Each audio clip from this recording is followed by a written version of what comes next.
আসসালামু আলাইকুম। আশা করি সবাই ভালো আছেন। মেসেঞ্জারে আপনাকে কেউ কল দিলে ডিসপ্লেতে শো করে না বা কোনো নোটিফিকেশন বা মেসেজ আসলে আপনার মোবাইল যখন লক থাকে তখন শো করে না বা মোবাইলের স্ক্রিন যখন অফ থাকে তখন শো করে না, কেউ কল দিলে তাও শো করে না। তো আজকের ভিডিওতে দেখাবো এই সমস্যা কীভাবে সমাধান করবেন। তো আপনি প্রথমে চলে যাবেন আপনার মোবাইলের সেটিংস অপশনে। তো সেটিংস অপশনে চলে যাওয়ার পর আপনি এখান থেকে খুঁজে নেবেন অ্যাপস নামে একটা অপশন দেখতে পাচ্ছেন, সেই অ্যাপসে খুঁজে নেবেন। তো অনেক মোবাইলে থাকে অ্যাপ্লিকেশন, তো আমার মোবাইল অ্যাপস লেখা আছে, আমি অ্যাপসে ক্লিক করলাম।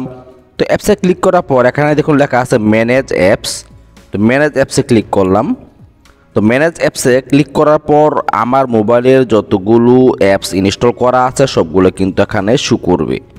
তো আপনি এখান থেকে মেসেঞ্জার যে অ্যাপসটা এটা আপনারা খুঁজে নেবেন। তো আমার দেখুন এখানে মেসেঞ্জার অ্যাপস আমি খুঁজে পেয়ে গেছি, মেসেঞ্জারে ক্লিক করলাম। তো মেসেঞ্জারে ক্লিক করার পর ঠিক এরকম একটি ইন্টারফেস শো করবে।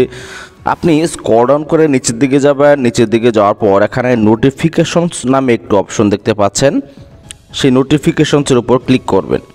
তো ক্লিক করার পর এখান থেকে আপনি শো নোটিফিকেশন একটু অফ করা আছে, আপনি অন করে দিবেন। তো অন করে দেওয়ার পর আরও নিচে দেখবেন যেগুলো অফ করা আছে সবগুলো কিন্তু আপনি অন করে দিবেন। দেখুন আমার সবগুলো কিন্তু অন করা আছে। সবগুলোই অন করার পর দেখবেন আপনার মোবাইলে কেউ যদি মেসেঞ্জারে কল দেয়, কেউ যদি মেসেজ দেয়, সবগুলো কিন্তু নোটিফিকেশন শো করবে।